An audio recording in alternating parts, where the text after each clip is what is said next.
Good morning, everyone. I call to order this special meeting of Council for Tuesday, February 13th, 2024. In the spirit of truth and reconciliation, I acknowledge that we are gathered here in the heart of Treaty 7 territory of Southern Alberta. This land is home to the Blackfoot Confederacy, consisting of the Siksika, Kainai, and Piikani First Nations, also the Tsuut'ina First Nation, and our most adjacent Indigenous neighbors, the Stoney Nakoda, comprised of the Bearspaw, Goodstoney, and Chiniki First Nations. Further, we are located within the Métis Nation of Alberta District 4. The town of Canmore is committed to working to live in right relations and to advance truth and reconciliation as we acknowledge the many Indigenous peoples whose footsteps have marked these lands for generations. I am grateful for the traditional knowledge keepers and elders who are still with us today and those who have gone before us. As we are all treaty people, we each have ongoing responsibilities to protect and honor all life. Now turning to the agenda for today, are there any changes? Okay, seeing none, then I will move that we approve the agenda for February 13th, 2024 special meeting of Council as circulated. All those in favor? Carried unanimously. And we'll move on to item C1, delegations, benchmark assessors.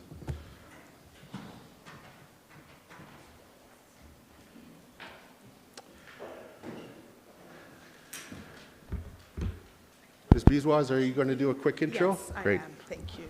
Good to morning, see you. everyone. Good morning. Thank you. Hi.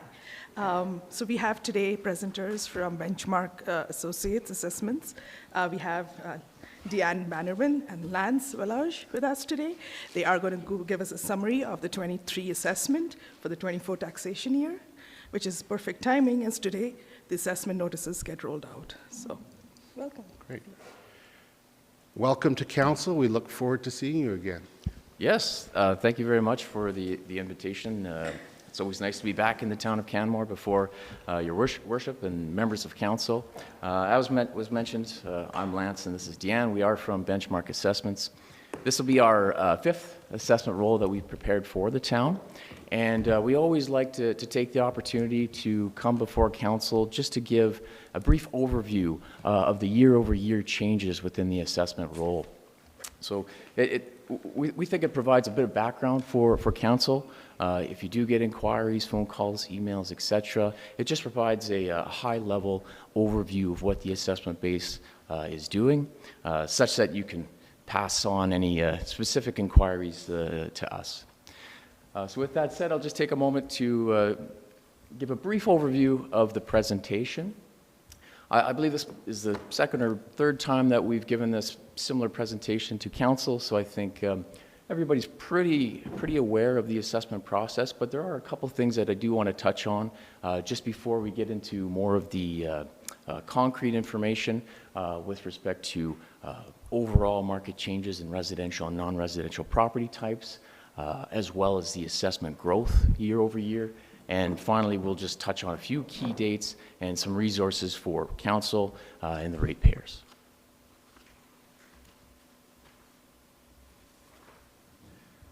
So with that said, the assessment process in Alberta requires three things. It requires the assessor to prepare assessments using mass appraisal. It has to be a market value of the fee simple estate, and it has to reflect typical market conditions for properties similar to those property types. So what is mass appraisal? So mass appraisal is a simple process where the assessor stratifies like property. He uses common data within those groups, so cost information, income and expense information, sales data, to derive valuation models, which we apply back to that grouping of properties uniformly. This ensures fairness and equity in the assessment process. A couple key dates with specifically for the 2024 tax year. Oftentimes assessors refer to the assessment year, which is the year before the tax year. So when we say 2023 assessment year, it means 2024 tax year. So for the 2024 tax year, the valuation date is going to be July 1st, 2023. We're always valuing property historically behind the market. And it reflects the condition of properties on December 31st of the previous year. So oftentimes we get a question asked where somebody adds on addition or builds a garage or makes some sort of improvement after the valuation date but before the physical condition date, and there is a bit of confusion around that. As long as it's there before the end of last year, it is assessed and it is valued as of July 1st, 2023. So we're going to move into the overall impact of the market value changes, but before we do, we only do this once a year, and sometimes there's a little bit of confusion with respect to assessments and taxation. So everything that I'm mentioning with percentages and numbers going forward, just a friendly reminder that this is just assessment impacts. It doesn't relate directly to the taxation impacts. So if I say the residential is going up 10%, that doesn't mean the taxes are going up 10%. So overall, the taxable assessment base, if you look at the bottom numbers, so the previous assessment year, close to 10.7 billion in taxable assessment, that is now increasing close to about 11.9 billion. It represents an 11.2% year-over-year change in the taxable assessment base. And as you scroll to the right, you'll notice that that's made up of two components, growth and market change. The growth was 213 million, roughly 213 million. That's about a 2% change on the previous assessment base. And the remainder market change makes up the other 9.2%, which is about 985 million in assessment. Just before we move on to the next slide, I always say this every year, but there is a component of the assessment base that the municipal assessors don't prepare.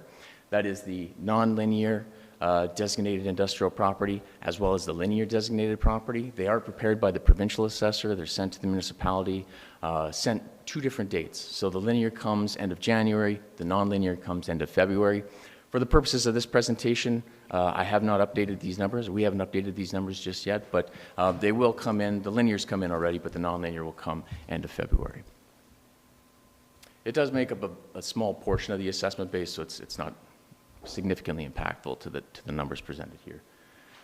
Okay, so what is market change? So when we talk about assessment market change, we're talking about the valuation difference, the market value difference from the previous assessment valuation date, which was July 1st, 2022 to July 1st, 2023. And I think it's a really good time to bring up that the town of Canmore is, as everybody knows, is a very, very unique place. There are pockets of very unique locations, specific property types, and oftentimes the year-over-year change with respect to market value fluctuates. It's a little bit of a wider range for the town in various different pockets. And so you have these little sub-markets that oftentimes do different things. So not every property increases or decreases at the same rate. So here, this is the overall residential market value change. And how we read the graph here, on the left is the number of residential accounts, and on the bottom is the percent range change that each account would fall into. So how we read this graph, if we center our attention to the middle, you can see that the very tallest bar there, 2,127 properties are experiencing a 3 to 12% change in market value. Overall, the residential assessment base is up plus 8.4%, just due to market value change. It is a bit of a tale of two stories here. The residential condos are actually, they're just over a 0% change. They're actually really flat year over year, whereas your single detached dwellings are up about 15%. They're in the mid-teens. So usually, not always, but mostly, you have those two doing something similar, but this year it's quite distinguishable in the fact that the residential condos are actually quite flat year over year, and the single detached dwellings are experiencing a significant increase. So the overall assessment change falls right in the middle of those two, but you do have the detached dwellings going up in the mid-teens, whereas the residential condos are falling closer to flat. On the non-residential side, again, you see the middle part of this graph, you see the majority of properties are falling into 11, 12, 13% change. This is where the lodging condos, they make up a large chunk of the inventory in the non-residential assessment base. And for the most part, they're falling within that 11, 12, 13% range. It's probably a good time to bring up that there are properties that are experiencing significant year-over-year changes. One property group is the traditional lodging, so the non-condoed hotel motels are experiencing a large year-over-year increase, and I'll get into that a little bit later, as well as vacant lands. Non-residential vacant lands are experiencing a higher than normal year-over-year change with respect to market value. But overall, 14.4% change on the non-residential side. So just a quick summary here. Again, residential, 8.4%, non-residential, 14.4%, and as I mentioned originally, the overall assessment increase due to market value was 9.2%. So shifting gears a little bit to the assessment growth side of things, assessment growth is really anything new that's coming onto the assessment roll that wasn't there previously. So you have new construction, new houses, renovations, additions, anything like that falls into the assessment growth category. And so you'll see on the residential side for the 2024 tax year, it says 2023, but that's the assessment year, so 2024 tax year, you'll see that the growth due to residential, or in the residential, is nearly double what it was last year. So this year, $158.7 million in assessment growth in the residential category. It represents about 1.8% on previous base.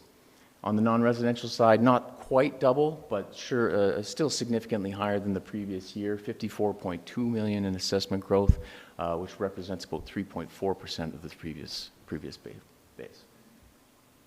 Some of the notable growth properties that did come online, Arnica Lodge, this is in the Spring Creek area, residential condos, 3 buildings in the Skyline Peaks just off of Bow Valley. These are all visitor accommodation. And an ongoing project in the Stewart Creek area, more residential condos. So these are just a couple of the larger projects that made up a good chunk of that assessment growth. Overall taxable change, I do have to apologize. We do have a couple clerical errors here.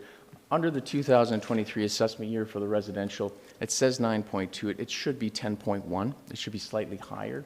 And on the non-residential side, it says 15.1. It's actually 17.8. So we have a couple clerical errors I just want to address there.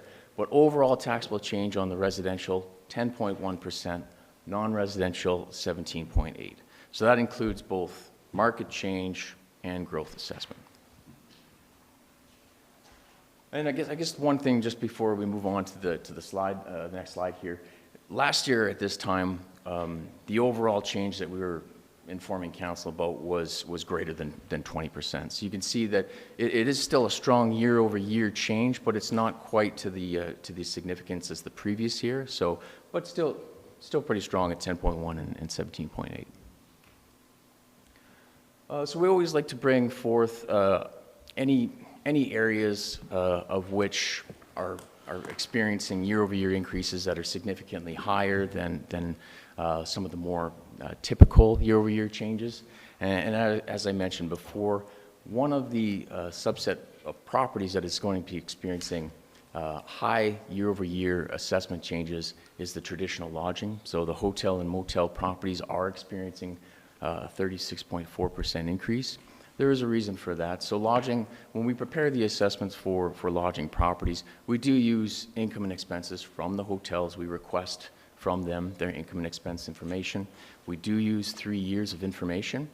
And over the COVID years, there was a significant decrease in the financials of hotels. And 2 years ago, actually, the hotels decreased in value because of that. Now that the hotels are coming back online and the income is increasing again, and the COVID years are falling off, that's ultimately why we're seeing these significant increases in market value as the hotels restore to more normalized operating income. And lastly, as I mentioned, vacant lands, non-residential vacant lands are experiencing high year-over-year changes, particularly in the TSMV lands. So there's a village parcel on the top left and the Smith Creek parcel on the bottom right. These two parcels combined are experiencing a year-over-year change of 130.9%. Additional hotspots on the residential. So for our assessors, we do conduct property reviews on an annual basis to a portion of the inventory. This gives us the opportunity to update property data, increase the accuracy of that data, and of course the assessments. In doing so, oftentimes it does have an impact to the area. Properties will experience a range of year-over-year impacts because of that, as we update details, as we correct details, etc. Some of the areas that are going to be experiencing these, the homesteads, older part of Three Sisters Drive, Rundle View, Rundle Crescent, Hubman Landing, Riva Heights, Prospect Heights, and the fourplexes in South Canmore. And just wrapping up with a couple key dates, the assessment notices, as were mentioned, they are going to be mailed out to property owners today.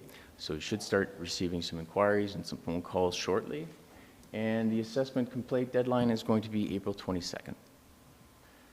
Lastly, there are resources available for council, for property owners on the town's website. Really good information on assessment with frequently asked questions, as well as the interactive property viewer map, which allows people to go on and see the assessments of their neighbors or any other property in the town. Additionally, if there's any inquiries that come to council or through anyone else in the input, you can always pass on any inquiries to us. We're available. Our assessors are here to answer any inquiries at canmore@benchmark.ca. Thank you very much for your time. Again, we always appreciate you allowing us the opportunity to come to council, just to brief council on the year-over-year changes. We'd love to answer any questions if you have. Great, thank you very much for being here today. It's always good to get the overview, the refresher, and also get the update on what's happening with the assessments currently. Council does get emails about this time of year as soon as those assessments arrive, and there's typically different types of questions.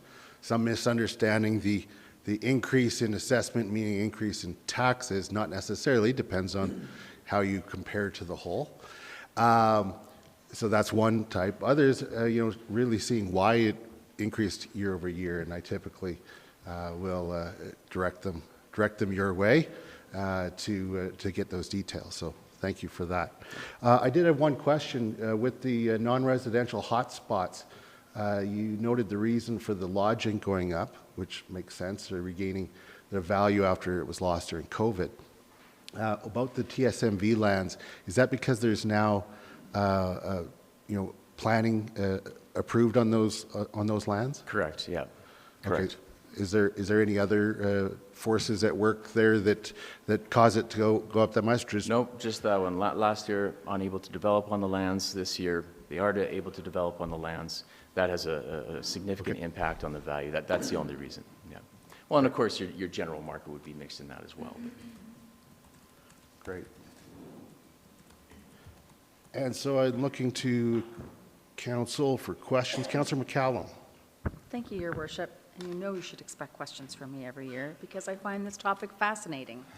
And I sit on the ARB, so it's probably good I'm asking questions. You spoke to the lodging going up, and of course, lodging non-resident or non-condominiumized is assessed on an income approach. Correct. What about the condominiumized lodging? So they're going up 11.9%, so slightly below the overall 14.4%. Right. Again, a lot of the vacant lands and the lodging is pulling up the average a little bit, but overall the lodging condos are falling in around 11.9%. But they are assessed at an income approach as well? No, sorry, they're on the direct sales approach, yeah. Oh, interesting. Yeah. And so why? Mostly because we have a significant amount of property sales. Usually when you have a lot of sales within a stratification of properties, the best approach to use would be the direct sales approach. Yeah. Okay, perfect. Thank you so much. Okay. Thank you, Councillor. Any other questions from Councillor? Councillor Ma. Thank you, Your Worship. Thank you for being here, Lance and Deanne. When does the interactive property viewer map get updated with the new assessment info? Great question.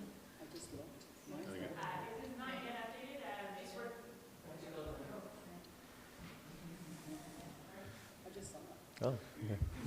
Thank you. Thank you, Ms. Dalrymple. Hi. Sorry, it's not yet updated. We have notified the mapping GIS coordinator in engineering who does the updating. So I think it's just a bit of a process.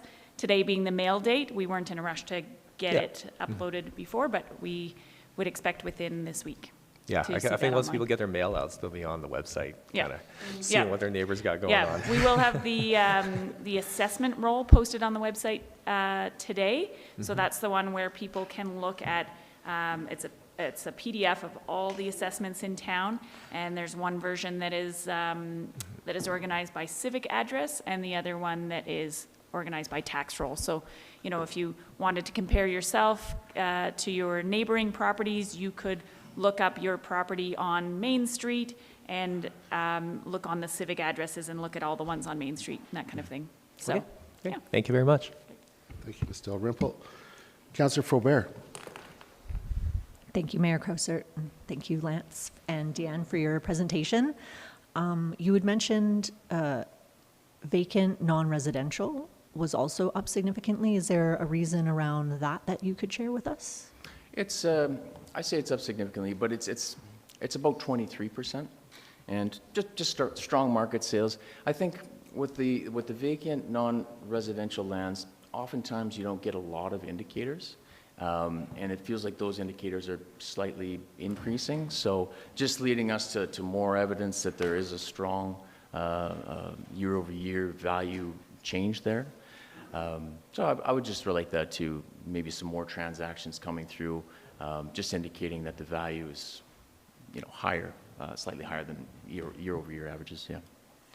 And is it just, if a follow-up? Yeah, Okay. yeah, absolutely. Non-residential in general, or is there a specific kind of vacant non-residential, like zoned for visitor accom? Oh, I see. No, they're very consistent throughout, yeah, Okay. yeah. Thank you. Throughout the non-residential lands, yeah. Councillor Graham. Thank you very much, Your Worship. On the vacant lands piece, have we got a price per acre on some of that land? The assessed price per acre on the Village and Smith Creek land is 53,500-ish, somewhere there. Okay. Thank you very much. Off the top of my head.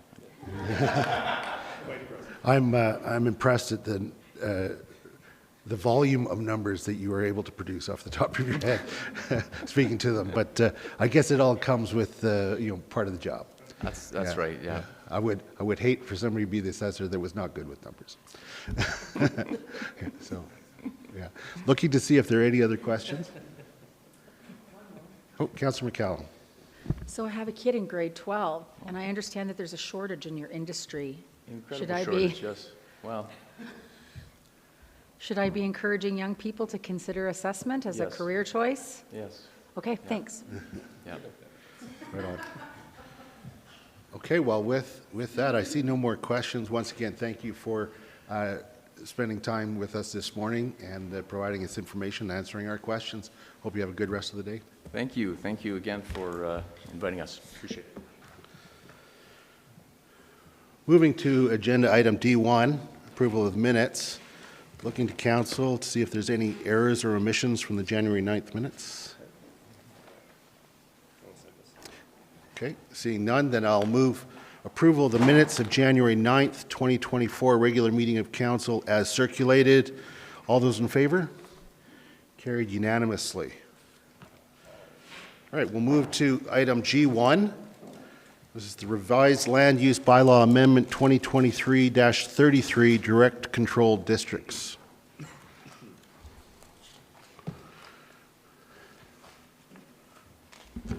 Mr. Schneider, welcome to council. Thank you, Your Worship.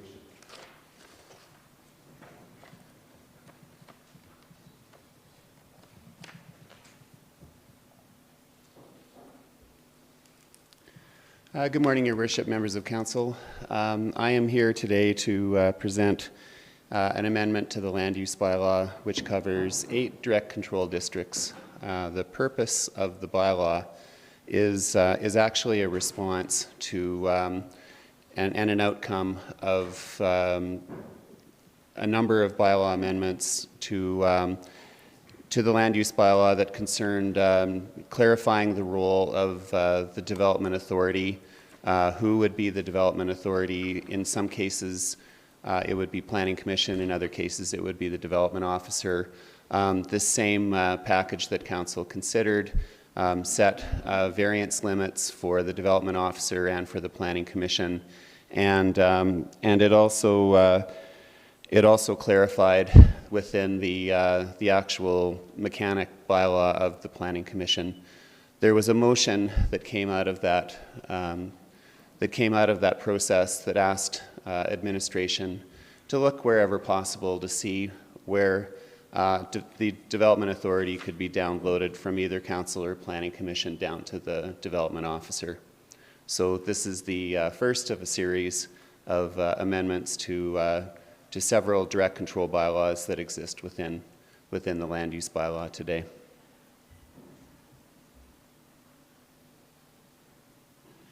Now, as you can see on the slide, the purpose, as I stated, was to designate the development officer where possible as the development authority. But because direct control bylaws are essentially standalone bylaws that kind of live within the confines of a land use bylaw, sort of their own ecosystem, if you will. There still needs to be some references made to specific sections of the land use bylaw which will allow the development officer to A, exercise their variance power as granted, or send something to the Planning Commission where it's within the terms of reference of what the Planning Commission is going to do. And in the case of direct control bylaws that have council as the development authority, council for those bylaws is generally the final word on whether a development permit would be approved or not. So if we're going to devolve the authority process and authority responsibility down to the development officer, then generally we need to have a mechanism of appeal if an applicant or an affected party adjacent to the development doesn't agree with what the development officer has approved or refused.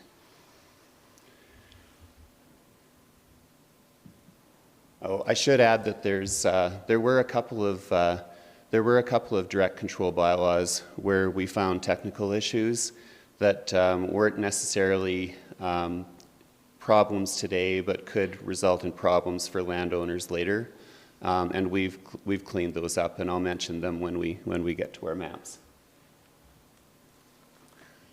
So this is the location of the bylaws. Some of them are fairly large. The map on the right is the Silvertip Trail area. It's important that we look at that because the Planning Commission actually dealt with 3 or 4 development permit applications that easily could have been looked at by the development officer. So signage, exterior modifications, and this is the area that encompasses the former Holiday Inn that looked at that is now being converted to another property.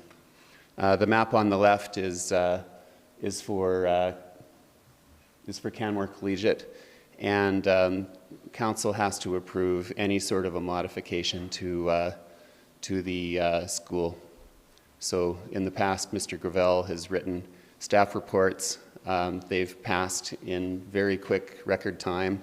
But this is honestly something that Mr. Gravel could have, or anyone in the planning department could have considered on their own. The map on the left has a number of direct control districts within the city center.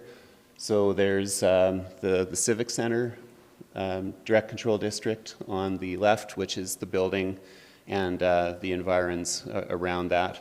The 7th Street direct control district is the vacant parking lot. there is a small direct control district just to the northeast of us now for the Mallard Alley Guest House that had to be put in place. And this was one of the direct control districts where we made a technical change, because the property lines of that specific property are dependent on where the creek happens to be flowing at that time. We found that the listed minimum size of the district was, I think, 550 square meters, which is somewhat larger than what the property is measuring right now, according to our mapping data. So in order to remedy that, and if the owner of the property was to sell it and he came in for a stamp of compliance on the property, we've basically added a clause that says 550 square meters or a current real property report. So this won't trigger any concerns over a potential sale in the future, because the lot will be according to what the real property report says, and it won't be undersized. Just south of the Mallard Alley district and on Main Street is what they call the Town Center 1 district. That's the Lamplighter Hotel. And that property, we noticed with the original direct control bylaw as it was passed, was listed employee housing as both permitted and discretionary uses. So we have taken our red pen and we have scratched it off as a discretionary use, and employee housing moving forward would be a permitted use there. The map on the right is right along the river at the large bridge. It's the Bridge Road Direct Control District.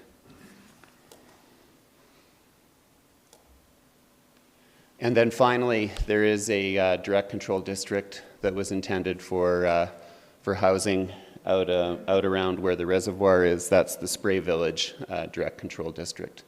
And council would be the development authority at that location as well. So in the future, there are a number of further DC districts that we can bring forward. We're in the process of speaking with property owners, especially up in the Silvertip area, because a lot of these DC districts sort of border along the golf course. There's one for Silvertip Village. We're going to be doing the same for Spring Creek. And then later on, we'll be contacting the Three Sisters people as well later in the spring for a subsequent amendment, because there are a number of DC districts that can be modified out in that area. Finally, the recommendation is for council to give first reading to this bylaw, and not listed within the PowerPoint slide, but to schedule the public hearing for March 5. And thank you, and I'm happy to answer any questions on this topic. Thank you, Mr. Schneider, for the presentation and walking us through the changes in a very easy to understand way, and appreciate this work coming back following the motion of council to start to make these changes. Looking to council to see if there are questions. Councillor Graham. Thank you, Mayor Crosser. March 5th, is that enough time for the announcement of a public hearing? That's about 3 weeks. It is, out? and we have the we have the ad prepared, and it will be in the paper this Thursday. Thank you very much. Any other questions? Seeing none, thank you very much. Thank you. So I will move the council give first reading to revised land use bylaw amendment 2023-33 direct control districts and schedule a public hearing for March 5th, 2024.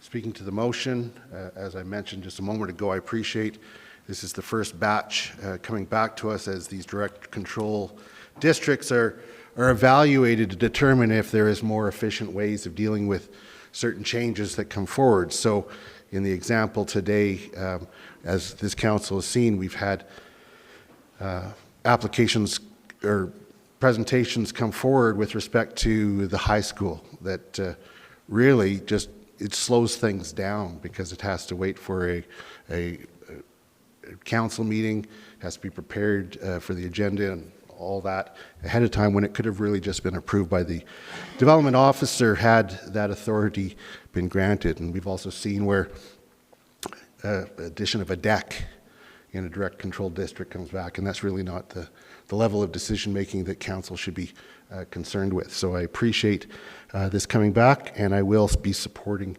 this reading and looking forward to hearing from the public on March 5th, should it be approved. Any other member of council wishing to speak to this motion? Seeing none, I'll call the question. All those in favor? Carried unanimously. Great, we'll now move to item G2, Off-Site Levy Bylaw Amendment 2024-01.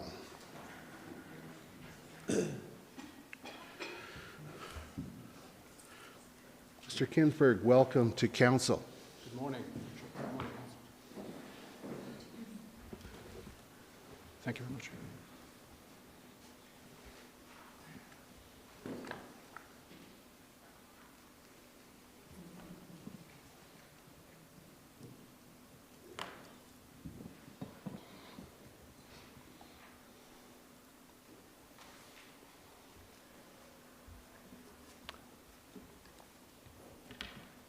Good morning, Mayor and Council. It is a pleasure for administration to be here before you this morning to bring forward the Off-Site Levy Bylaw Amendment 2024-01. This initiative has been a very extensive, challenging, and collaborative process which has drawn upon the knowledge, resources, and feedback of our administration, subject matter experts, as well as our development community.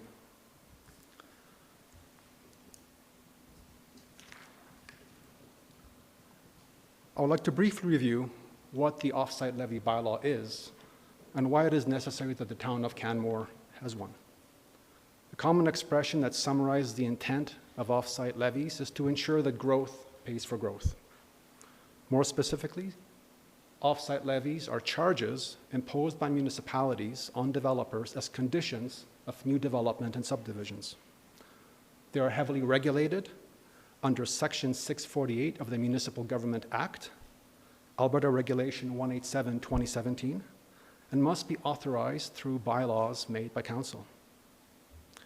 They also include the requirement for timely consultation with stakeholders, such as our development community, allowing opportunity for the sharing of ideas and for providing input.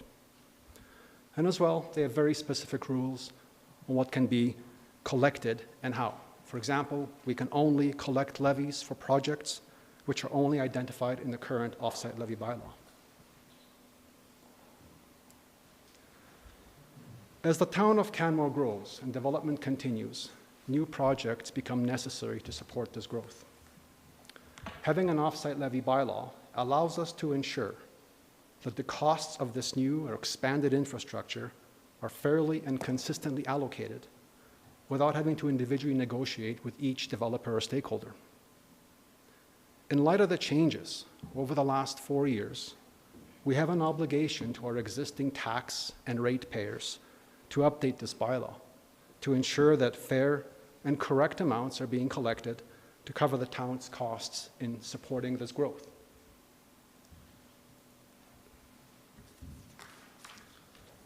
The current off-site levy bylaw is now 4 years old. It does not reflect the current economic conditions, nor does it reflect the extensive work that has gone into updating the necessary future vision of our utility projects. Therefore, the proposed changes include, number one, improved service demand factors to more fairly attribute utility demands for development types. Number two, updated future development projections to include the Canadian Rockies Public Schools and Palliser ASP additions, Three Sisters Village, and Smith Creek. Number three, reconciliation of all off-site levy payments as of December 31st, 2022. Additionally, updated water and sanitary projects, which are aligned with our 2022 utility master plan, as well as our wastewater treatment plant evaluation report, including things like capital costs, execution timelines, benefiting areas, and attribution to growth, to new growth. And finally, we have updated fire hall project costs to reflect the actual cost of the Palliser Fire Hall, as well as improved construction cost estimates for the Three Sisters Fire Hall that does not include land currently. Number 6, we have updated interest and inflation costs. And lastly, we have improved clarity to the timing of off-site levy bylaw reviews. Essentially, what this involves is being aligned with updates to infrastructure and development requirements, which serve as inputs into our off-site levy bylaw and off-site levy model.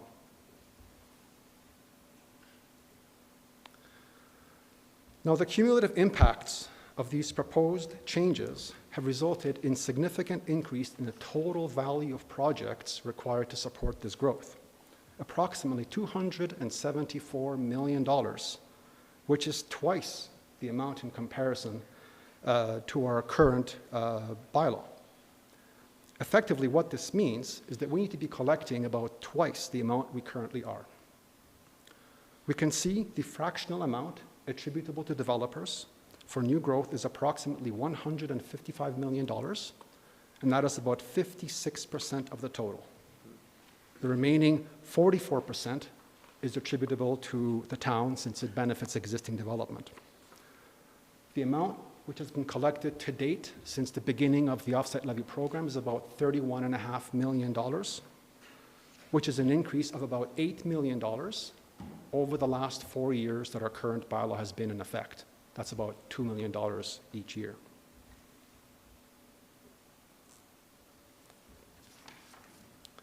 The contributions to the rate changes. This table shows that the brunt of the off-site levy rate increases has come from new projects to support this growth, as well as interest and inflation costs.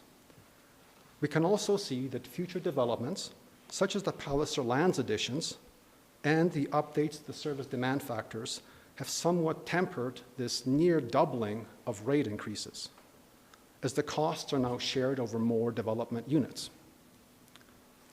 Specifically, the project cost and interest rate impacts combined would have almost doubled the rates, an increase of 52% plus 41%, totaling 93%. However, the updated service demand factors and development projections have offset that increase down by 32% to an average increase of 61%.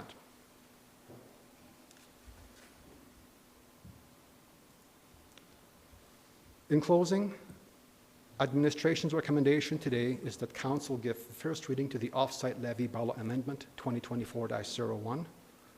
This will be followed by 2 weeks of advertising per the MGA requirements on February 15th and February 22nd. And of course, pending positive outcome of first reading, we will be back to council on March 5th for the second and third reading of this bylaw amendment. In conclusion, I am reiterating here administration's recommendation. This concludes our presentation. We thank you for your time, and we're available to answer any questions you may have. Great, thank you very much. So just a word on our process here, because there is an in-camera portion as well. I'm going to first open it up if there's any immediate questions, and we will certainly be advised if the substance of that question would require an in-camera discussion, given it may involve solicitor-client privilege. So with that, looking to council to see if there are any questions on this proposed bylaw amendment.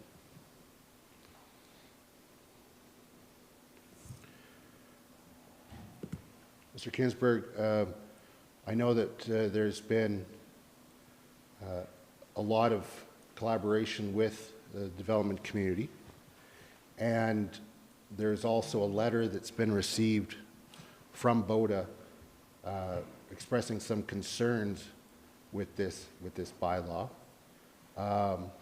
Is there anything that you can provide now in response, or comment with regards to that letter, or is that best dealt with in camera? I would suggest that's best dealt with in camera. Okay, great. Okay. All right. Well, seeing no other questions, I am going to move the council take the meeting in camera to prevent disclosure of information subject to solicitor-client privilege in accordance with Section 27, Sub 1, Sub A of the Freedom of Information and Protection of Privacy Act. Call the question. All those in favor? Carried unanimously. So we are going to go in camera, so I'll ask everyone to clear the room, and as soon as we're out of the in-camera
We're back from out of in camera, and before continuing with the rest of the public meeting, we're going to be taking a 15-minute break, returning at 10:45.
We're on? Okay, we're back. And we are currently dealing with item G2 of the agenda, the Offsite Levy Bylaw Amendment 2024-01. And we've come out of camera, and I do believe that Councillor Ma, you had a question. Yes, thank you, Your Worship. Quick question here. As I look at the admin report, it says here, as we're figuring out off-site levies, quote unquote, it should be noted that the project costs for the Three Sisters Fire Hall do not include land, as the method of land acquisition has yet to be determined. So I think a secondary fire hall down the road as the town expands is definitely very, very important. I've been hearing about that from folks. Could you talk us through the future process of how this works? I want to make sure we're not being set up for a shortfall or any potential challenges. Thank you. Sure, it's a bit of a timing issue. We just have begun those types of discussions with Three Sisters Mountain Village. And so part of what we need to figure out with them is how we might acquire that land. Sometimes that can be through trading of land that would have no cost implication. If there is a cost implication, we would include that then in the subsequent update to the offsite levy bylaw. So it would be covered in the next iteration. Thank you. Thank you for that, Ms. Rogers.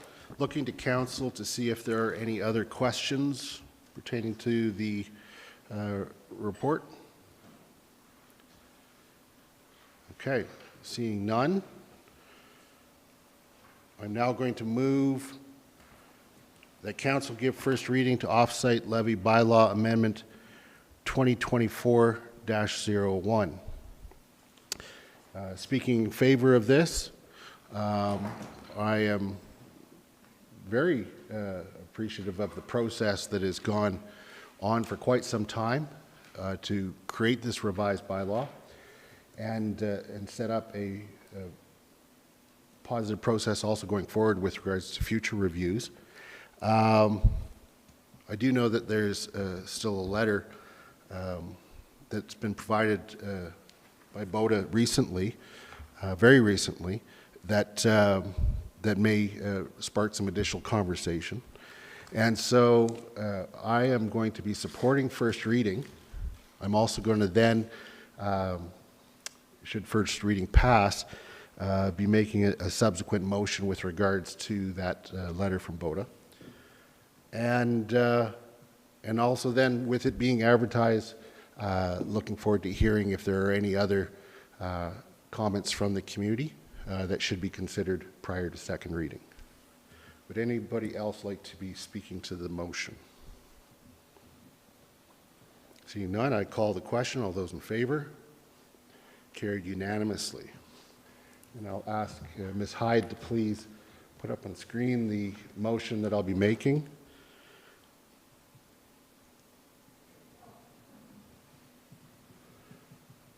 Okay, I would like to move that I direct, for council to direct administration to review the letter received from BOTA dated February 9th, 2024, and provide a response to council prior to second reading, including any proposed amendments to bylaw 2024-01. I think it's important that all of those items are addressed in some form of response, whether that be a reiteration of the town's methodology with respect to the particular item, or whether it be a change, and if a change, why, and then what would be the recommended proposed change. So that process can happen, and when I say prior to second reading, I mean that it can come back at the same meeting that second reading is proposed. It's just that this would be received before that second reading is put on the table. So looking to see if there's any discussion with respect to this motion. Seeing none, I'll call the question. All those in favor? Carried unanimously.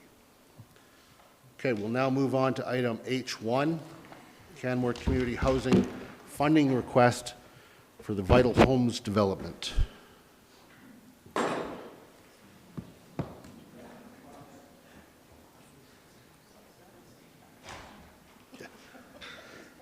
at that, yeah. Bang on time.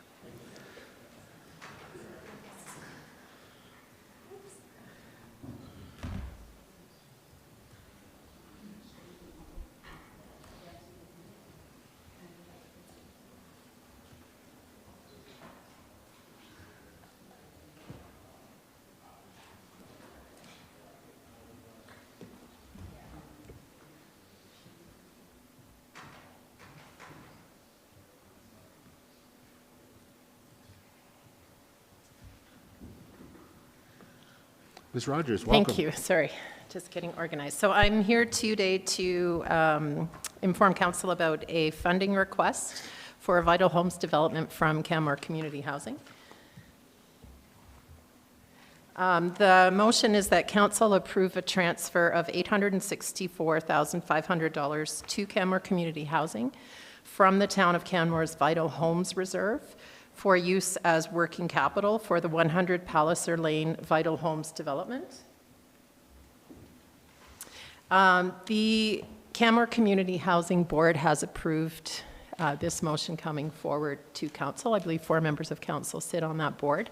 Our process is that council must approve all transfers from reserves, and that's why this is before you today. Just a couple of key points.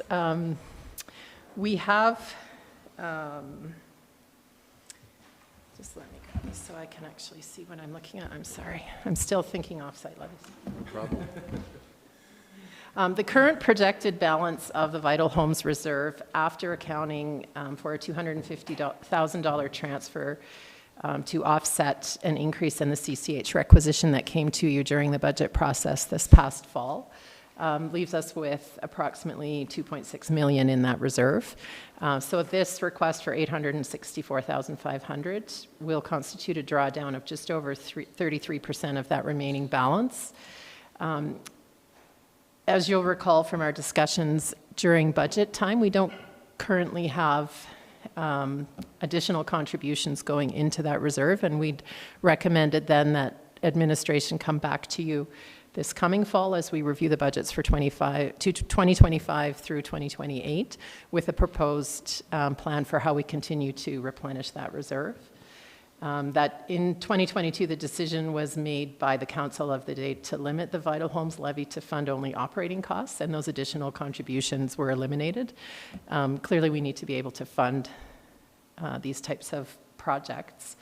So in discussions with Canmore Community Housing, they have proposed a repayment plan for this draw, recognizing that this is currently our only source of funding to fund ongoing Vital Homes projects. And so they're looking at two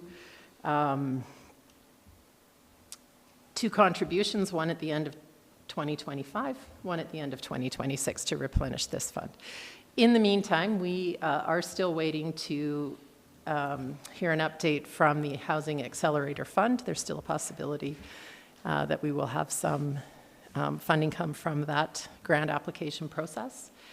And so we're kind of moving a couple of different parts at the same time. But administration supports this approach, as does the CCH board. And so we're really just before you today to authorize that transfer from the reserve. Great, thank you, Ms. Rogers. Just on a side note, I did hear on CBC this morning that there's going to be some announcements for 60 towns across the country with regards to the Housing Accelerator Fund coming up very quickly. I think it's amounting to 170 million divided amongst the 60 in some way. So hopefully we're on that list. Hopefully we're on that list.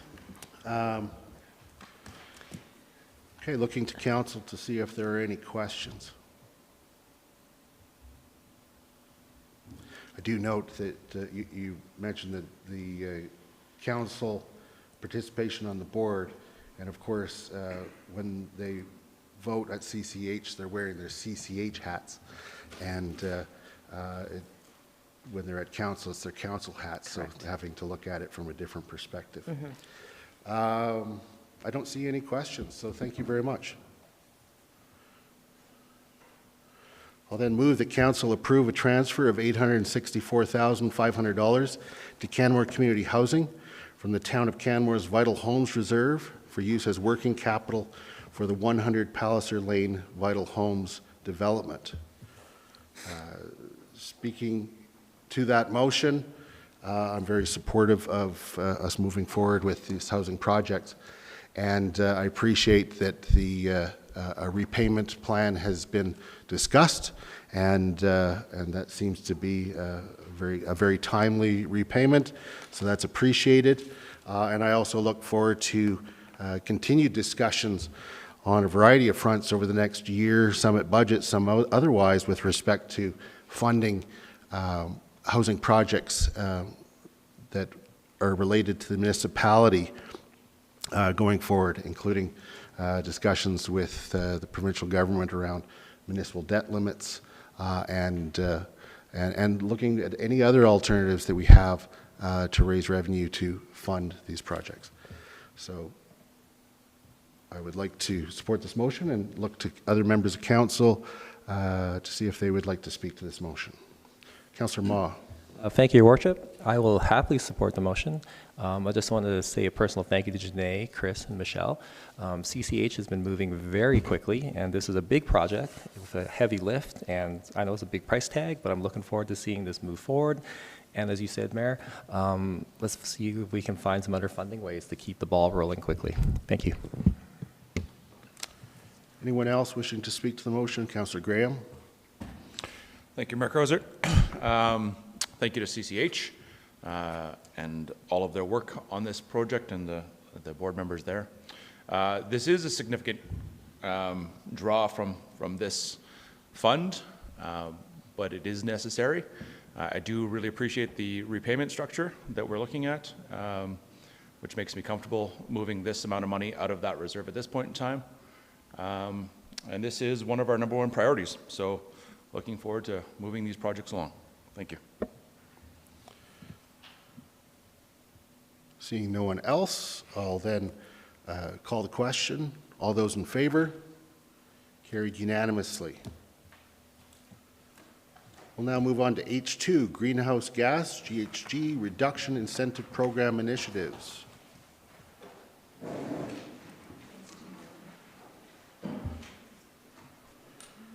Ms. Van Gaal, welcome to Council.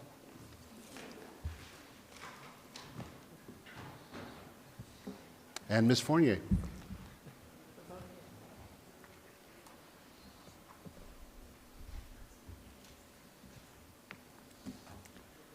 All right. Good morning, Mayor and Council.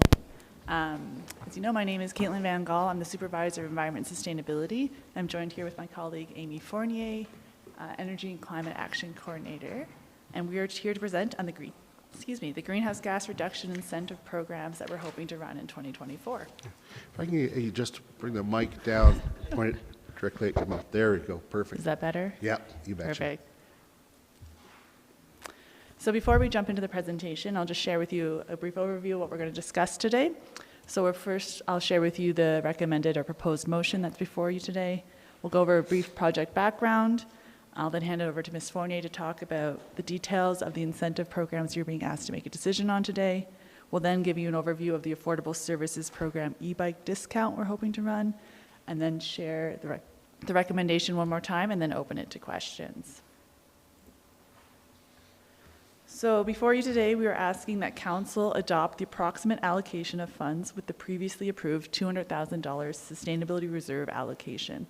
We are looking to use that funding for a residential solar incentive for $25,000, a commercial solar incentive for $60,000, an affordable service program retrofit pilot for $74,000, a multi-family electric vehicle readiness pilot for $40,000, and an overall program communication and promotion for $1,000.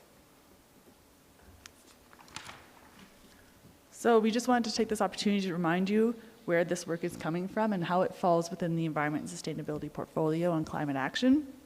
So as you're aware, we are currently in the process of developing our climate emergency action plan, which is bringing together our environmental sustainability action plan, our climate adaptation plan, and our climate action plan into one overarching guiding document to serve the town and the community on how we move forward on climate change action. So while we are developing this program, we also want to continue to move forward with programs that were highlighted through our previous plans. And so that is where, as you may recall from the May 2023 CAL presentation, we presented a series of studies on the renewable feasibility and EV charger readiness. And it's the result of these studies that form the basis on which these incentive programs were designed on.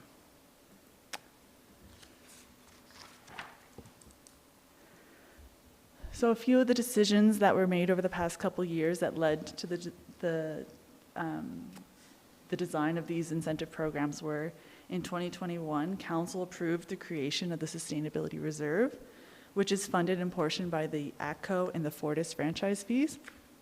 In 2022, Council, when approving the 2024 operational budget, approved the transfer of $200,000 from the Sustainability Reserve to the Public Works Admin operational budget for the development of a series of greenhouse gas incentive programs. They also approved at this time a $50,000 transfer from the reserve for the development and delivery of a one-time e-bike incentive program for the affordable services members. In 2023, administration worked with a series of consultants to complete the renewable feasibility studies, which looked at ways to optimize our solar incentive program, to increase uptake and identify any gaps within that program.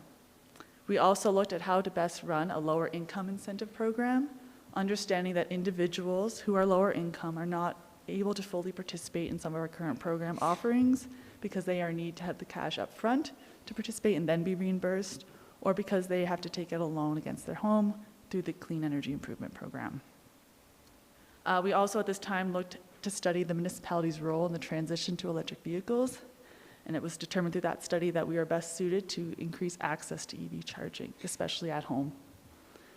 And it was the result of these studies, as well as our intent to move them forward utilizing this capital budget for the greenhouse gas incentives that was presented in the May 2023 COW.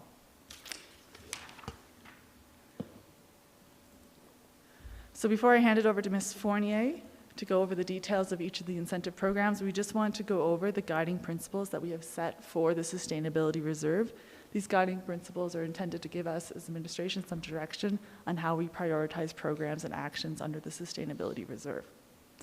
So the key guiding principles are that we will help residents and businesses save money on energy and fuel costs, that we will ensure that a portion of the funds are directed to equity-deserving communities, that we will ensure that there's a large range of programs for different sectors of the community, that we will mitigate the administrative resources required to deliver these programs, that we will achieve tangible reduction in community greenhouse gas emissions, that we will be able to pilot progressive and innovative approaches, and that we will be able to leverage other funding program opportunities when they arise. And so with that, I'll hand it over to Ms. Fournier.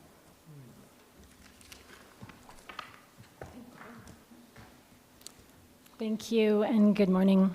I'm going to provide you with a brief overview of all the incentives, starting with the residential solar. So this program is basically a continuation of the program that we've been offering since 2014 with two differences.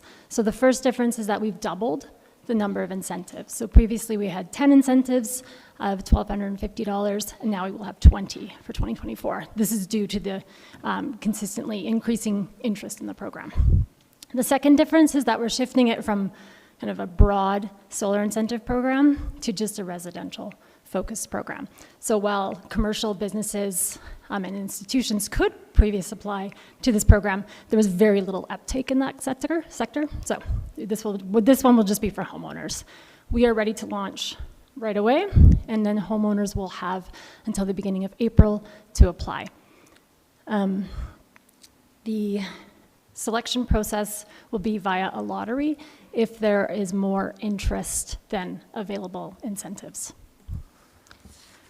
So while there has been lots of interest on the homeowner side in our solar program, we really do want to encourage larger arrays, such as the one seen in this photo, on the big rooftops in town. So we've created a separate program with higher incentive amounts for multifamily buildings and commercial businesses. So the incentive amount is based on the size of array, again, to try to encourage larger installations. This is based on best practice in other jurisdictions. This program has a budget of $60,000, so with our maximum that we've set at $20,000, we'll see a minimum of 3 projects happening this year.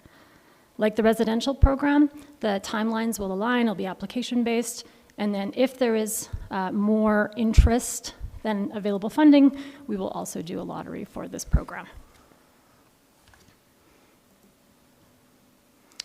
Based on the electric vehicle charging infrastructure best practice review that Ms. Van Gaal just talked about, we are moving forward with a couple of the recommendations. So one was to create an EV charging incentive program. The program for 2024 will be focused on multifamily buildings and will be focused on electric vehicle readiness. So I don't know if you recall, back in May of last year, but we talked about electric vehicle readiness. That is all the kind of background infrastructure that's required to be able to install a level 2 charger later on. So conduit, electrical supply, penetrations, that aspect. We're focusing on this because we know it is the most complex and potentially expensive part of an installation. The recipients for this will receive an incentive, but there's a catch to our incentive program for this year, and that is that they have to work closely with us throughout their process because we want to use this as a kind of a research pilot. So we will require them to document their process, what their challenges are, the direction that they took, and especially the costs. Because we want to create a longer-term incentive program, we want to make sure that the costs and the incentive levels are appropriate to the amount of work, that it will be attractive.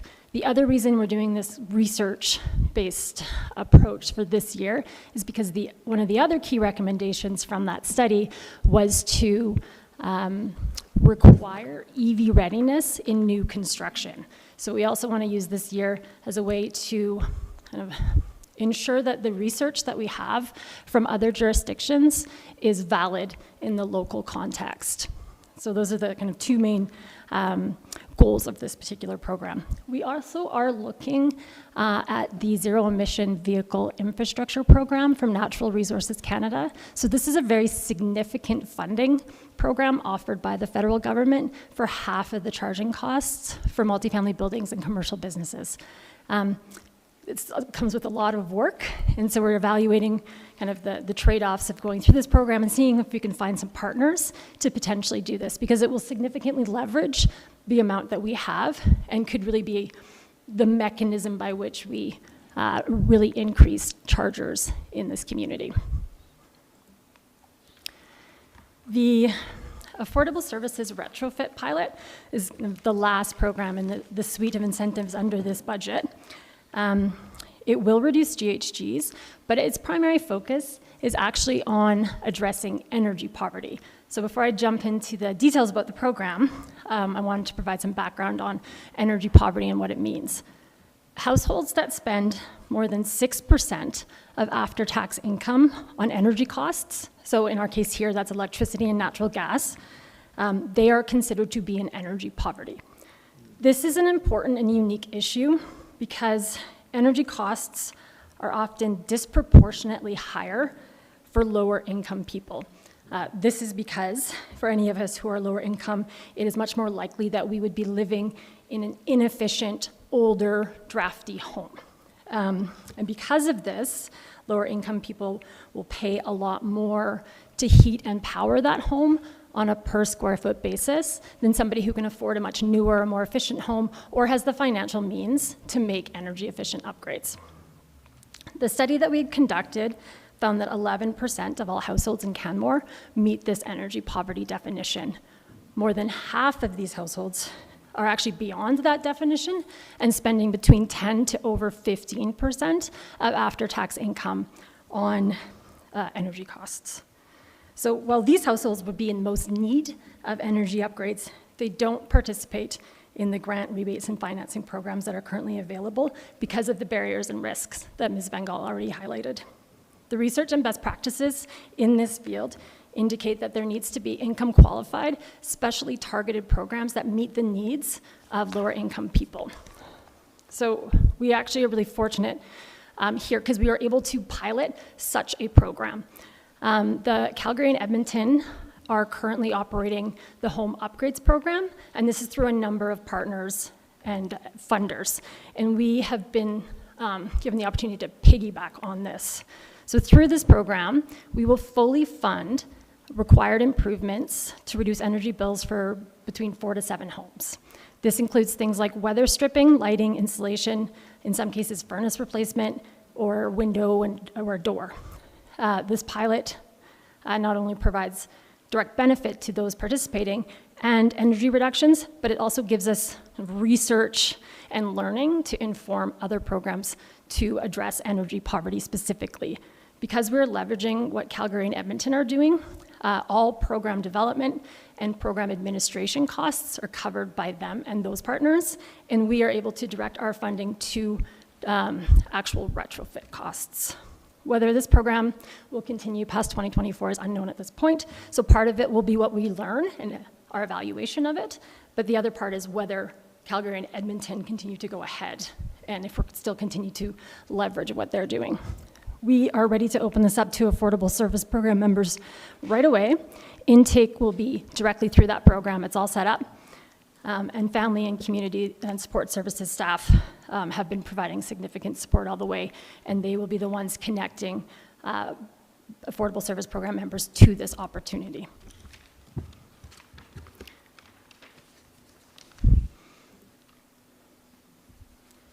While we are presenting this at the same time, as Ms. Van Gaal mentioned, this program is separate from what we were asking Council to approve today.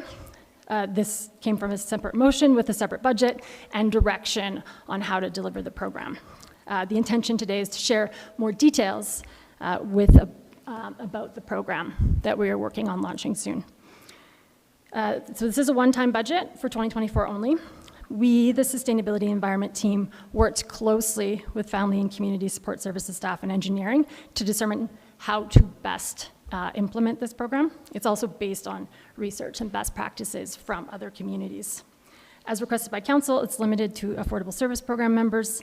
The 67% and the 35% discount levels are consistent with other offerings through the Affordable Services Program. The maximums are based on the average cost of an e-bike through a local bike shop. We are requiring that bikes be purchased through local bike shops. Firstly, and most importantly, all of the local shops in town have agreed to work with us and provide a point of sale discount for participants. So this is significant because it removes that barrier for recipients to have to pay all the upfront costs, submit paperwork, and then wait for a rebate to come through. The other reason is because the intention of this program is to decrease vehicle trips and provide an affordable alternative to vehicle ownership. So having a high-quality, dependable e-bike is important. While less expensive bikes can be found through online vendors, the support that can be provided by real humans in your community and the quality assurance guarantees that are offered through a local bike shop provide significant benefit. So local staff can help somebody get set up, make sure the bike is fitted properly for them, make sure it has the bike that actually meets their needs. And the bikes that the shops sell here have safety certifications on the batteries. So this isn't the case for a lot of the online vendors. That batteries do not meet safety certifications. They also can provide service maintenance warranty to ensure that that bike is kind of a long-term transportation option. Lastly, it keeps funding in the local community. With that, I will leave the recommendation slide for your reference, and we will open it up to your questions. Thank you. Thank you very much to both of you for your presentation today. I really appreciate the thoughtful approach to these incentive programs and even working in, making one of them a research project to help design future programs. Councillor Graham, you have a question. Please and thank you. Thank you, Your Worship. I've got a couple questions. One on the Affordable Services Home Retrofit Program. How many people in the Affordable Services Program are homeowners? I'm hoping this number is higher than I think it is. But. Yeah, most people are renters. There are. So, I mean, part of it is this is a learning. We understand that this is targeted to homeowners and not renters. There are no kind of rental programs at this time that we can leverage. So I don't have the exact number. I can get back to you. But that's one thing that we're hoping to find out. But again, we're looking for 4 to 7 people. So out of all the affordable service members, we are anticipating that we'll be able to meet that small amount. Okay. So sorry, it doesn't give you an exact number. I don't but think it's even data that we would collect, do we, when somebody applies? No, I don't believe that information is collected as part of the Affordable Services Program application, but to Amy's point, it's something that we're hoping to pilot and get a better understanding of community need for this type of program.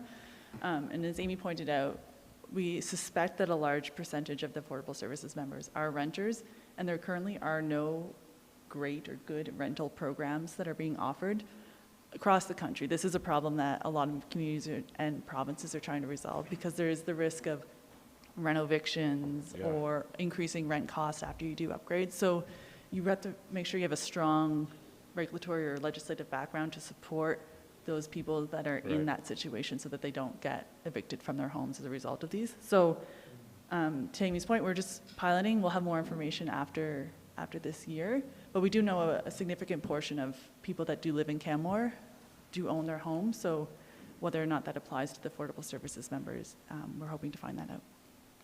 Thank you for that information. That was helpful. On the bike pilot program, I'm really happy to see this one coming through, obviously. It said a minimum of 21 people. So if we... Oh. Yeah, that's based on the maximum. So if every single participant was in tier 1, so it had the maximum level of incentive, and bought a bike that put them into that to meet our maximum kind of allowable incentive, it would be 21 participants. So we anticipate that there'll be a lot more variability. Right. You know, there's at least one bike shop in town that actually sells consignment bikes, but it's just the minimum number of 21. Okay, so it's not like a minimum threshold that we have to get to, that's just the number. Yeah, no, those minimums were just indicative of, like, we will provide at least this number with the available funding. What is the average cost of an e-bike somebody would buy around town to be functional? I think it was around, like, the average was around $3,000. Okay. So that's a pretty substantive. It is a pretty substantial of that cost of money. Okay, Yep. excellent. And then lastly, if I may, the residential solar incentive program has been completely subscribed for a number of years now, correct? If some of the other programs are not completely subscribed, would it be under council's purview to reallocate funds to that program? Yes, the way that we had written the motion right now was based on approximate value to allow administration of that flexibility based on community demand. So should the commercial solar incentive not have much uptake, we can reallocate that funding within the overall $200,000 to the program that has a lot of demand.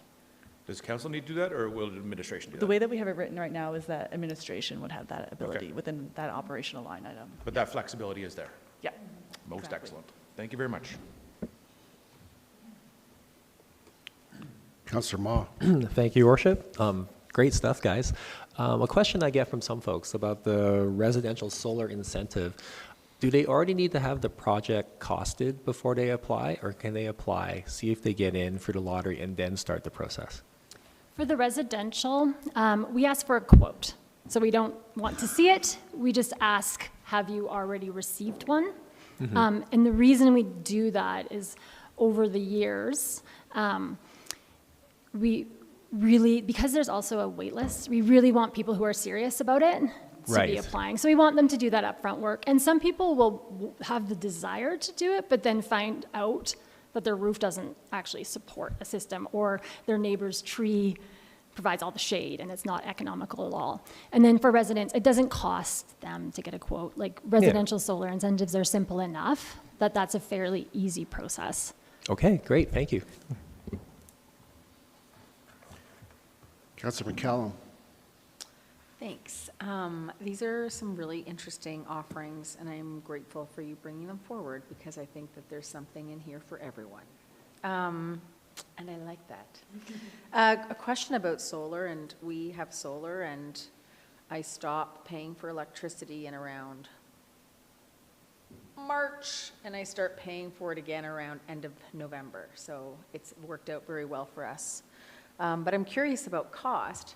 Have you watched the cost of solar installations come down incrementally? I'm not going to say substantially over time. Has that been your experience? Ours is from 2000, so, or sorry, 2000. That does not make sense.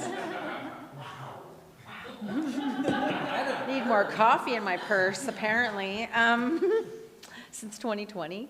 And so I'm just curious if you've seen it. For us, what we realized is that the panels aren't actually the more expensive piece. It's everything that feeds to the panels, which is, I don't think people realize that. So when we realized that, we were like, oh, let's cram some more panels up there. And we put 3 or 4 more up there, and yeah, just curious. You are spot on. So panels have gotten cheaper over time. There was a bit of a blip the last few years because of supply chain. So it was cheaper, and that kind of leveled out because of supply chain issues. But to your point, for residential solar, it's the inverters and all of the things that go with it. And so there's like a certain, so higher, for smaller arrays, there's a higher sunk cost that is kind of maintained. So for the multifamily, then it should actually be far more economical. Large arrays are much less expensive kind of per kilowatt because of that, because it's mostly panels and less of the extra stuff and those other sunk costs. So not only do they reduce way more GHGs, it's also much more economical to get one of those big ones. Perfect. Thank you so much. Within the, I have a question, within the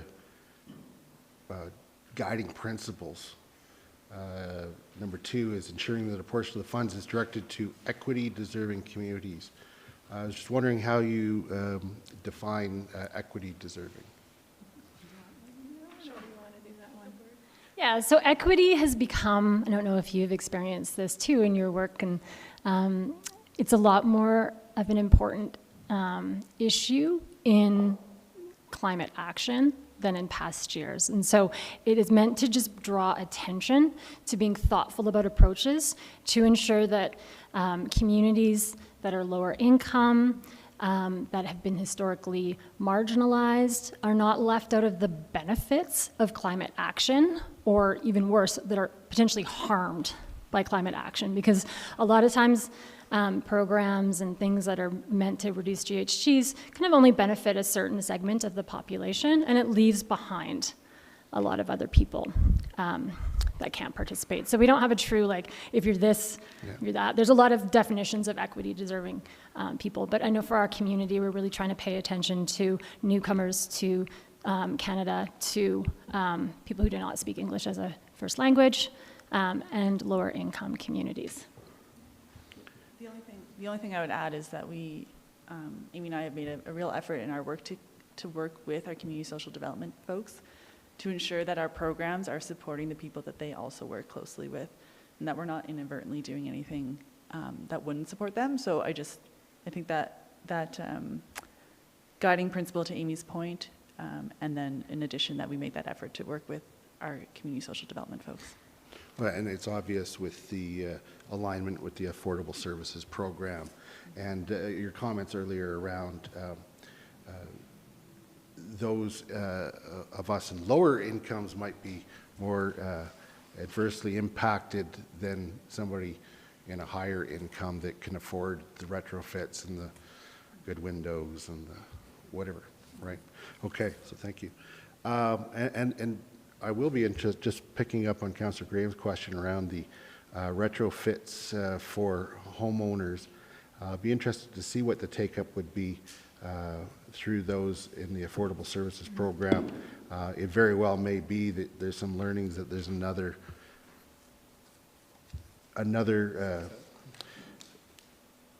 paradigm or another factor that would need to be considered to take in others. Maybe it's percentage of income paid towards mortgage, that, you know, that sort of thing. Okay. Councillor Graham, you another question? Thank you. One last one. I'm wondering when we will get a report on the success of these programs. Will it be before budget, or will it be before budget? Most of the programs have until the end of the year, specifically the solar incentives have to the end of the year to participate in the program and have their application fully submitted to get their reimbursement.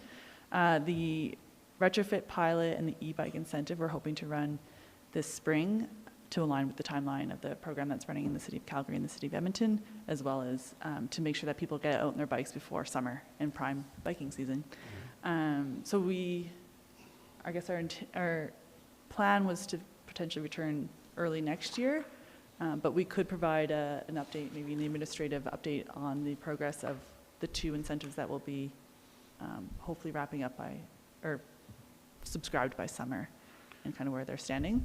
So I guess we can do that.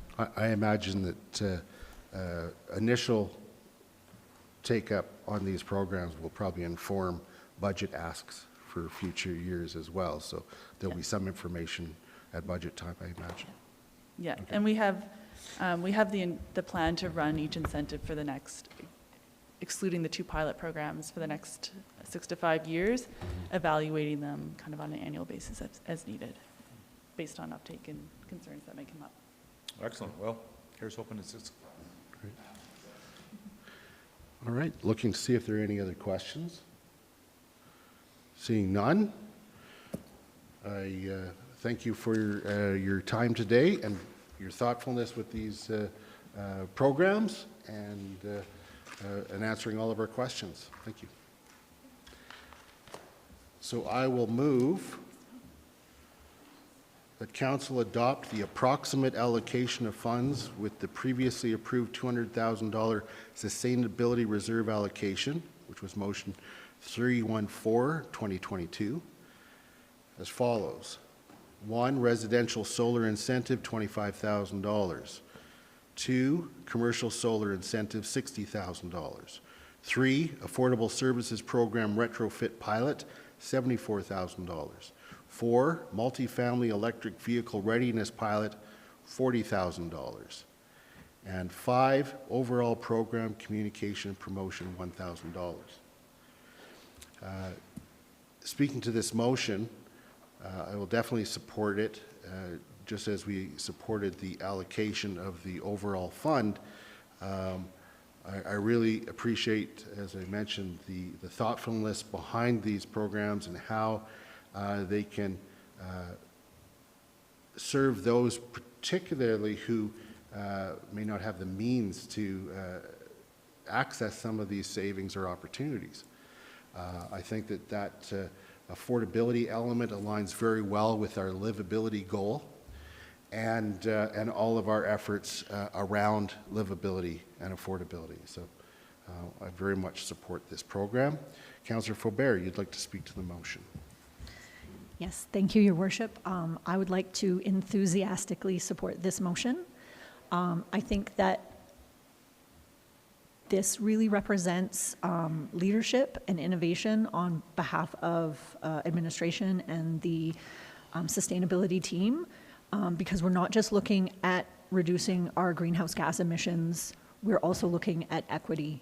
And the focus of all of these is exactly where we should be. In terms of future areas where there's the most that we can do to reduce greenhouse gas emissions, it's going to be in retrofitting currently existing buildings. And by taking a pilot and focusing on the affordable services program, which we, under the second tier that we have now, does, I think, have great potential for having 4 to 7 homes come forward. That's aligning the greatest potential for what we can do to reduce greenhouse gases, along with creating equity and affordability in our community, and it aligns with all of council's strategic priorities. I also think the multifamily electric vehicle readiness pilot is really the smartest way to move forward, because I don't know if electric vehicles are the answer that everyone thought they were for a while. And so when it comes to the way we as a community say to future development and existing development, this is an area where we can make a difference. What does that feasibly look like? And I think that that's really excellent work. I sit on the Alberta Municipal Climate Leaders Caucus, and we meet quarterly. And these are examples of things that I will bring back to that group and say, this is what climate leadership looks like in municipalities in Alberta today. So thank you. Thank you, Councillor. Councillor McCallum. Thank you. I'm happy to support this. As I stated before, there seems to be something for everyone in this budget ask, which I am grateful for. Thank you. I do like the fact that we are looking at multifamily instead of individual, because that's becoming a housing type that's more and more common in Canmore, or sorry, not more and more, is common in Canmore, and is outstripping R1 growth in general.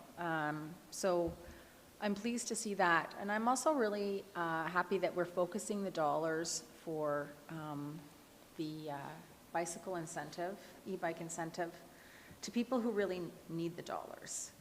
People who can afford an e-bike are going to go out and buy it, whether or not they're going to get a rebate or not. Just like they're going to replace their windows, whether they need the rebate or not. But in this case, we're really focusing it on folks who require both transit and bicycle and everything to get their family around. And we're seeing more and more flexible forms of these e-bikes around, where you could put your 4 kids, your groceries, maybe even a chicken on your way home. And I think that's great. So, so I'm really happy to support this, and I look forward to sort of following up in a year and seeing what the results are of this. Thank you. Thank you, Councillor. Excellent points. And just to clarify, it's not a new budget ask, it's an allocation of a previously approved budget amount. Yeah. Councillor Ma. Oh, thank you, Your Worship.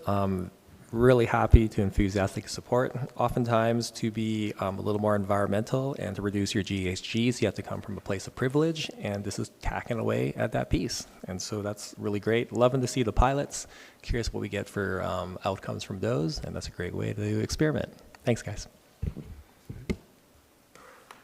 Thank you. Anyone else wishing to speak? Councillor Graham. Sorry, thanks. I just want to express my appreciation to Council for endorsing these sorts of ideas, and for administration for bringing equitable environmental solutions to the table. Getting the e-bike thing past the finish line for this one has been is a little checkbox for me, so I appreciate that a lot. Thank everybody for their work and their support. Thank you. Anyone else? Seeing none, I'll call the question. All those in favor? Carried unanimously. Thank you. We'll now move on to item H3, further exploration of fireworks. So this is a submission by Councillor Graham and myself, and essentially we would like to see us walk further along in exploring the impacts or potential impacts of fireworks on our community, because we have some concerns, especially following the New Year's Eve, which was the first real sort of test of our new bylaw. There were a number of rogue fireworks that went off, and we didn't have in place an effective way to do the enforcement around that. And so the thought is to give some thought around that, to give increase the disincentive by potentially increasing fines associated with illegal fireworks, and to look at alternatives. Something that occurred to me during the New Year's Eve fireworks and the rogue fireworks that happened is, what if this was around Canada Day? Yes, you'll have the disruption of potential disruption of wildlife in the winter, but there's less of a wildfire risk. When the original bylaw 2023-23 was passed, there was some information that I had included at that time that shows the amount of damage and loss of life that can flow from fireworks, and it was quite significant. When you live in a valley full of trees, at a time of drought especially, and when wildfires are abounding, as we have seen over recent years due to changes in climate and temperatures and weather patterns, we really have to be on top of anybody that is purposely sending something that's ignited into our environment. We saw the story of the use of fireworks in California to do an announcement with respect to a gender reveal for a baby that ended up burning down hectares and hectares of wildland and resulted in criminal charges against those who instigated it. Well, you look at that, and we cannot afford having one of those incidents. And so, and I'll pass it over to Councillor Graham in a moment, what we are proposing is directing administration to report back to Council with regards to potential alternatives to having fireworks on Canada Day and New Year's Eve that do not pose a wildlife risk and have less potential impact on wildlife, pets, and people, including estimated costs of those alternatives. Advice on increasing the fines from $5,000 to $10,000 per occurrence of illegal fireworks, and options for enhancing awareness and municipal enforcement with respect to illegal fireworks, including the estimated cost. So it's really about exploring further around this question so that we can hopefully avoid some of the pretty serious pitfalls associated with fireworks. And so I'll pass it over to Councillor Graham as well, who is also the co-presenter of this request. Thank you, Your Worship, and it's been a pleasure working with you on this one. I think Council has batted this idea around for the good majority of our term now, without really getting to where I think we want to get to, which is a responsible environment for everybody. I really like this approach, and that we're asking administration to go out and look at alternatives, and there are viable alternatives these days to celebrating times that are important to us, and I think that's one of the key things for me. So, yeah, I look forward to hearing from my other colleagues, and hopefully seeing what administration can bring back to us that is creative and effective and helps us get to where I think we've been trying to get to for a little while now. Thank you. Thank you, Councillor. Now, before I put a motion on the table, I'd like to open it up to any questions from members of Council with respect to the report provided. Councillor Mara. Thank you for bringing this forward. I'm just curious, do we know if anybody in the Bow Valley sells fireworks? Did you guys? I'm not aware of those who sell fireworks here, but they certainly are available for purchase in, I believe, in BC. I'm not sure where you get them, but obviously people are getting them. Yeah. Given the fact that there was multiple incidents of rogue fireworks over New Year's. Okay, thank you. Yeah, thanks. Councillor Graham, did you have information on that? I am aware of one location that you can buy fireworks within the Bow Corridor. Okay. I'll leave it unnamed. So yeah, okay. Councillor McCallum. Thank you. I just wanted to ask Councillor Graham, you said a couple of times to get us where we are trying to be, but you actually didn't define what that is. And so I was wondering if you could please define that. I think I know where I want to be on this project. I won't speak for everybody else. I think that it is worth exploring a more in-depth conversation and taking the perspectives of all 7 council members. So that's why I didn't specifically define it.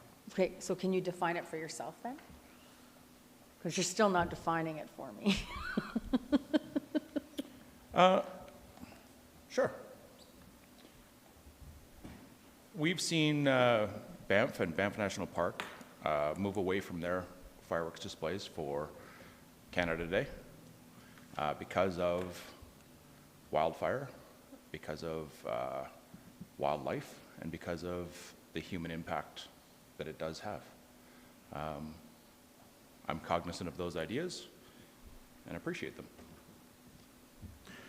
Perfect, thank you for explanation, I appreciate it. I'll add where I'd like to get to. I'd like to get to a place of safety. I don't believe that we're at that place just yet because of the potential of fireworks that could happen without, even though there's a defined fee, you know, we need to have greater awareness so that people know that they are doing something that is potentially threatening to the community. Also, we need to have a plan in place to be able to enforce that so that people know that there's a consequence. And for me, the examples in other communities where fireworks have gone wrong is not something that we want to invite or have as an open possibility in our community, especially given the current conditions. That said, I also like to understand if there are some alternatives that can be presented for celebration within the community where there has been historically fireworks that could be in its place.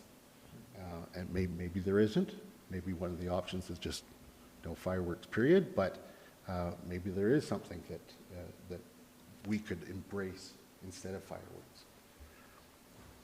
Can I ask a follow-up question to that, and just in terms of your conversations that you have had around crafting this proposal for council? Have you considered the banning, the proactive banning of backyard fire pits across the municipality? We didn't have any discussions about that with regards to this. Because I actually think that that has a greater impact on us, and not from a smoke perspective, but just from a runaway fire. And there's other municipalities that have actually banned private fires on private property in their backyards, like your typical backyard fire. Yeah, no fire pits. So you could go to like a provincial park or even a municipal park, and they might have a fire pit there, like a community pit or something like that, that is well away from trees and well supervised and well within eyesight. But I'm just wondering if that, because I actually think that so when their fire departments see smoke in their community, they actually know it's a fire, not just a fire pit. Yeah, we do have fire bans in place. Yeah, no, I know, but this preempts a fire ban. It is 12 months of the year. You want to have a propane? Right. There's quite a few communities that do that, and I'm just curious if you had all No, it considered that. was not part of this conversation because it was focused on fireworks. Right, perfect, thank you. Councillor Hillstad. Not sure if this is a question for you and Councillor Graham, or if it's more administrative. Just if we did have fireworks on Canada Day and we were worried about wildfire,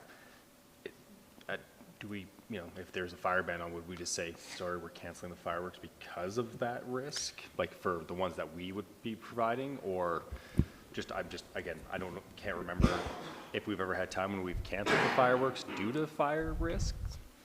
Thank you, Councillor Hillstad. Presently, we don't have any funding or budget or fireworks planned for Canada Day, but in the event of a fire ban, fireworks would also be canceled because fire department would pull our license. Okay, so I was just curious about that, because again, with your first potential motion,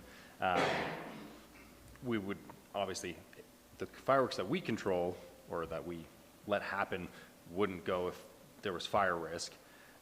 Again, there's still the rogue fireworks, which I'm totally on board for. I'm still on board for all of these motions. I just wanted some clarity on that, because for the wildfire risk, I think that would be addressed by us. There's still the potential for wildlife, pets, and people.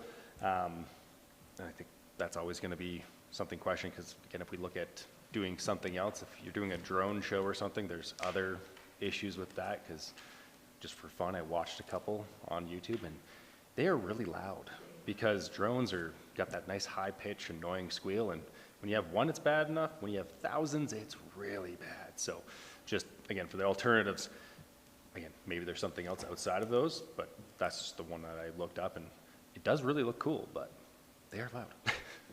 Yeah, I don't know, it's an alternative. Yep. But it's good information from the administration. Councilor Colbert. I think I messed it up. I wanted to respond to Councillor Hillstad because I know that there is no plans for Canada Day, and we didn't have any last year. So, but I think for me, the areas that we're hitting upon in this motion that I think are really important that we still have some work to do is understanding alternatives to fireworks. I think that we're bang on already by identifying Canada Day and New Year's Eve as the two community celebrations where some sort of light display would carry some community benefit. I think that wildfire risk and the impact on pets and people are the areas of concern that we have somewhat addressed by banning fireworks other than the ones on those two dates.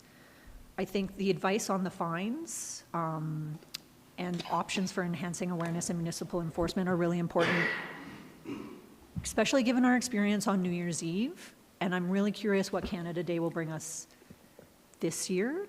I think that because we are a tourism-based community, it's not just residents and them potentially having fireworks that are of concern, but people coming to our community from outside who don't know our values, who are unaware that we ban these things, and what is the target audience? Who is actually using fireworks in our community in a way that isn't supportive of, the rules that council has passed? So I think that when I look at these motions, the advice and options that we're asking administration to bring back to us is really focused in all the areas that I think we got some more work to do. So I'm grateful for you, for both the mayor and Councillor Graham, for bringing it forward. Thank you. Any other questions? No, that's all right. All right. Let me ask, is there anybody that would require these items to be separate motions? Seeing none, I will then move the council direct administration to report back to council on the following matters by June 4th, 2024. 1, potential alternatives to having fireworks on Canada Day and New Year's Eve that do not pose a wildfire risk and have less potential impact on wildlife, pets, and people, including estimated costs. 2, advice on increasing the fines as set out in the fireworks ban bylaw 2023-23 from $5,000 per occurrence to $10,000 per occurrence, and options for enhancing awareness and municipal enforcement with respect to illegal fireworks, including the estimated costs. The only thing I would add to comments made previously in speaking in favor of this motion would be just highlighting the potential dangers that have been described in those articles, as well as the quotes from the Alberta government, various ministers around, particularly the drought dangers and the fuel around Canmore being of concern. This is definitely the time to explore these questions. Councillor McCallum, you'd like to speak to the motion? Actually, I just wanted to question for item C, options for enhancing awareness and municipal enforcement, since we really weren't quite at all successful in identifying who was putting up illegal fireworks over New Year's Eve. I'm wondering if June 4th will provide us enough time to be able to actually implement some of these ideas in time for Canada Day, as well as perhaps train and/or, I can't even imagine because I'm not going to presuppose the outcome of the motion itself and the work that's done, that our staff would actually be successful.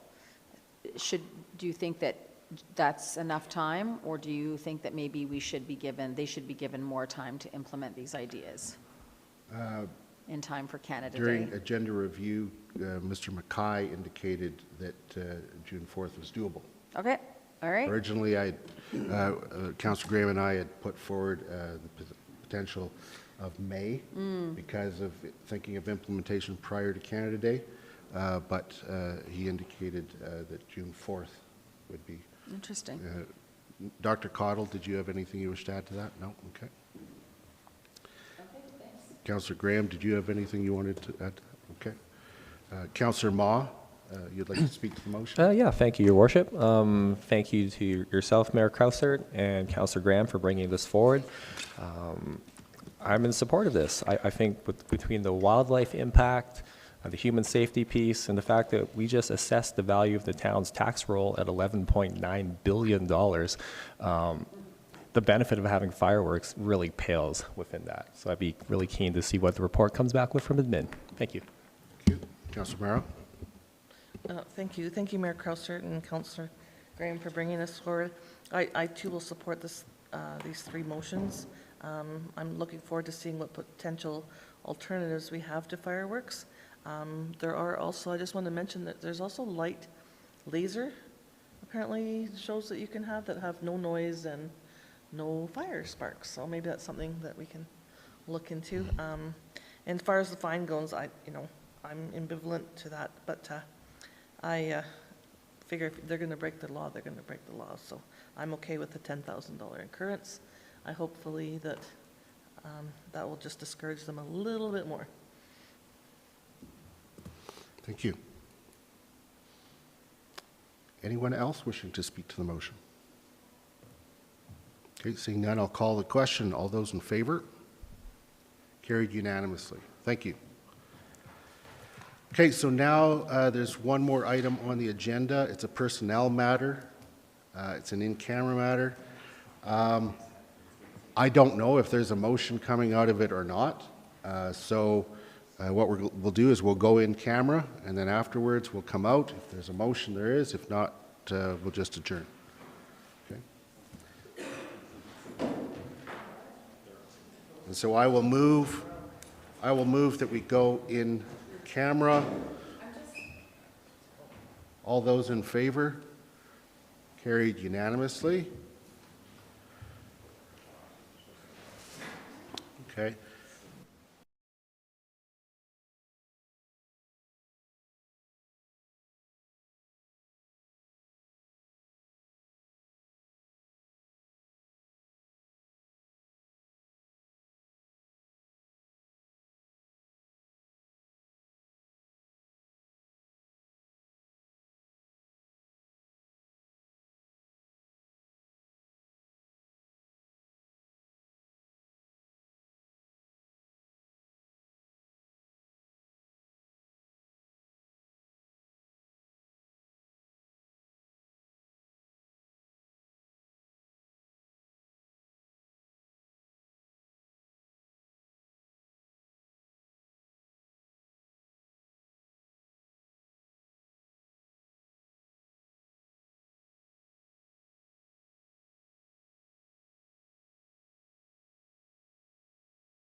Okay, we are back from being in camera. There is no further business to deal with today, and so I will move that we adjourn the meeting. All those in favor? Carried unanimously. Thank you. Now, are we off streaming?